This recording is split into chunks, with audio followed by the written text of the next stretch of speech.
Shalom, selamat pagi saudaraku. Pagi ini apakah Anda sudah membaca firman Tuhan? Bagi yang belum, mari bersama-sama kita membaca firman Tuhan. Kita awali dengan berdoa. Bapa Surgawi, Bapa yang kami sembah dalam Yesus Kristus, puji dan syukur serta terima kasih kami naikkan bagimu. Tuhan baik, sungguh baik dan teramat baik bagi kami. Sepanjang istirahat kami Tuhan yang melindungi. Pagi ini Tuhan izinkan kami boleh melihat hari yang baru, yang boleh kami nikmati. Terima kasih Bapa. Namun sebelum kami beraktivitas, kami mau mendengarkan sebagian dari firman-Mu. Berkata-katalah Tuhan melalui kebenaran firman-Mu, kami siap mendengarkannya. Dalam nama Tuhan Yesus kami berdoa dan mengucap syukur. Haleluya, amin. Firman Tuhan yang boleh kita renungkan pagi ini, saudaraku, terambil dari kitab Lukas 19 ayat 5-10. Ketika Yesus sampai ke tempat itu, ia melihat ke atas dan berkata, "Zakeus, segeralah turun, sebab hari ini aku harus menumpang di rumahmu." Lalu Zakeus segera turun dan menerima Yesus dengan sukacita. Tetapi semua orang yang melihat hal itu bersungut-sungut, katanya, "Ia menumpang di rumah orang berdosa." Tetapi Zakeus berdiri dan berkata kepada Tuhan, "Tuhan, setengah dari milikku akan kuberikan kepada yang miskin, orang miskin, dan sekiranya ada sesuatu yang ku peras dari seseorang akan kukembalikan 4 kali lipat."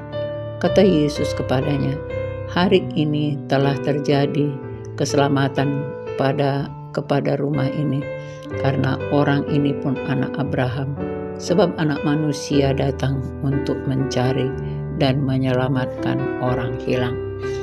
Saudaraku, barangkali kita sudah tidak asing mendengar istilah singkatan SMS, ya. Senang melihat orang susah, susah melihat orang senang. Nah, hal ini terjadi dari zaman dahulu kala sampai hari ini masih terjadi, saudaraku. Jadi ketika ada orang yang bersuka cita, tetapi ada orang yang bersungut-sungut. Ketika ada orang yang bersusah hati, ada yang tersenyum. Nah, kita baca di firman Tuhan ini tadi, bagaimana seorang Zakeus, dia pekerjaannya adalah pemungut cukai. Pemungut cukai, kita sebut dia orang berdosa karena barangkali sering dia melakukan memeras orang lain lebih dari apa yang harus mereka bayarkan, cukai yang menjadi kewajiban mereka. Nah, itu ditanggung oleh Zakeus karena dia memang mengakui sendiri ketika dia katakan, "Apabila ada orang yang kuperas lebih dari yang biasanya harus mereka bayar, akan kukembalikan 4 kali lipat." Nah, berarti semua orang bisa saja melakukan hal-hal yang sama, saudaraku. Tetapi ketika Tuhan Yesus datang berkunjung ke rumahnya, maka dia menerima dengan sukacita. Nah, memang ketika Tuhan hadir di dalam hidup kita, maka sukacita itu akan melimpah dalam kehidupan kita, saudaraku.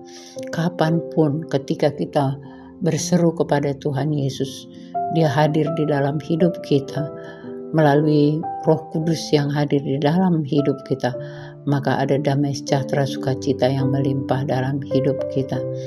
Nah, kita lihat dalam bacaan kita ini tadi, ketika Tuhan Yesus berkata, "Zakeus, turunlah, aku hari ini menumpang di rumahmu." Maka orang-orang yang mendengar hal itu mulai bersungut-sungut, saudaraku. Ya, Tuhan memanggil Zakeus. Tahu dia bahwa Zakeus ini adalah orang berdosa, tapi Tuhan mau hadir di dalam hidupnya supaya dia berubah dan bertobat dan mengikut firman Tuhan. Tetapi semua orang yang melihat hal itu bersungut-sungut, katanya, "Ia menumpang di rumah orang berdosa." Nah, itu dia SMS tadi. Ada iri hati, ada benci, ada dengki. Jadi ada sungut-sungut, saudaraku, itu tidak baik. Jadi mari koreksi hati dan pikiran kita. Apakah kita juga masih ada SMS ini di dalam hati kita? Mari koreksi saudaraku, kalau masih ada berarti kita juga harus bertobat. Ya, jangan senang melihat orang susah, jangan susah melihat orang senang, tapi berbahagialah orang yang sedang berbahagia, dan ikutlah berduka ketika orang berduka cita. Nah, tetapi Sakeus berdiri dan berkata kepada Tuhan, "Tuhan, setengah dari milikku akan kuberikan kepada orang miskin." Nah, di sini langsung pengakuan Sakeus, saudaraku, bagaimana dia memiliki harta benda dia karena sudah kaya raya, karena dia sebagai pemungut cukai, maka dia berkata dan berjanji di hadapan Tuhan, pengakuannya akan memberikan setengah dari kekayaannya kepada orang miskin. Nah, kita apa yang kita lakukan, saudaraku? Apakah kita sudah berbagi kasih kepada orang lain? Mari koreksi hati dan pikiran kita. Dan sekiranya ada sesuatu yang kuperas dari seseorang, akan kukembalikan 4 kali lipat. Nah, inilah pengakuan dosa yang dilakukan oleh Sakeus. Nah, ketika Tuhan Yesus hadir dalam hidup kita, kita tidak bisa lagi tidak mengaku semua kesalahan kita, mau kita katakan kepada Tuhan Yesus, karena Tuhan selalu mau mengampuni kesalahan kita. Kata Yesus kepadanya, "Hari ini telah terjadi keselamatan kepada rumah ini, karena orang ini pun anak Abraham." Nah, Tuhan langsung memberikan kesimpulan kepada Sakeus ketika pengakuan dosa yang dilakukannya dan dia mau berbagi kasih di hadapan Tuhan, maka Tuhan mengatakan bahwa keselamatan sudah ada di dalam kehidupan Sakeus dan seisi rumahnya, saudaraku. Karena Tuhan mengatakan bahwa Sakeus ini juga adalah anak Abraham. Jadi kita tahu bahwa Abraham adalah bapak orang yang percaya. Nah, pada saat itu juga ketika Sakeus mau mengaku dosanya, ketika dia mau berbagi kasih kepada orang miskin, maka di situ Tuhan katakan bahwa dia juga adalah anak Abraham, artinya anak-anak orang yang percaya kepada Tuhan. Sebab anak manusia datang untuk mencari dan menyelamatkan yang hilang. Ya, saudaraku.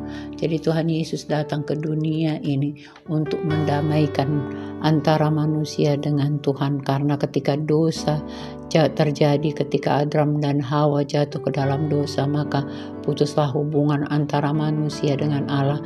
Tetapi Tuhan Dia mau menyelamatkan manusia sehingga Dia mengutus Tuhan Yesus datang ke dunia dan rela disalibkan untuk memperdamaikan antara manusia dengan Allah. Oleh karena itu, mari saudaraku, siapapun kita hari ini, kalau kita belum bertobat selama ini, mungkin masih banyak dosa yang kita lakukan, mari kita datang kepada Tuhan Yesus, minta ampun kepada Tuhan Yesus, karena Dia sudah menebus dosa-dosa kita. Siapapun yang percaya kepadanya tidak binasa, tetapi beroleh hidup yang kekal. Itu janji firman Tuhan. Mari kita datang kepada Yesus, karena Dia datang ke dunia ini untuk mencari dan menyelamatkan yang hilang. Jadi semua orang yang belum percaya atau yang selama ini jatuh lagi ke dalam dosa, mari Tuhan datang untuk mencari dan menyelamatkan yang hilang. Demikian firman Tuhan yang boleh kita renungkan pagi ini, saudaraku. Mari kita berdoa. Bapa Surgawi, terima kasih Tuhan, Engkau datang ke dunia ini untuk mencari dan menyelamatkan yang hilang. Kami datang kepadamu Tuhan untuk mengaku segala kesalahan dan pelanggaran kami.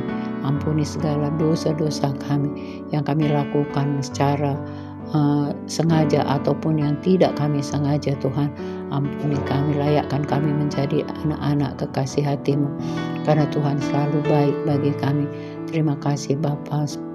Kalau ada masih yang belum berkenan di hati-Mu, tegur hati dan pikiran kami Tuhan, supaya kami mau mengaku segala kesalahan dan pelanggaran kami, supaya kami dikoreksi setiap hari, karena mungkin saja setiap hari kami jatuh ke dalam dosa Bapa.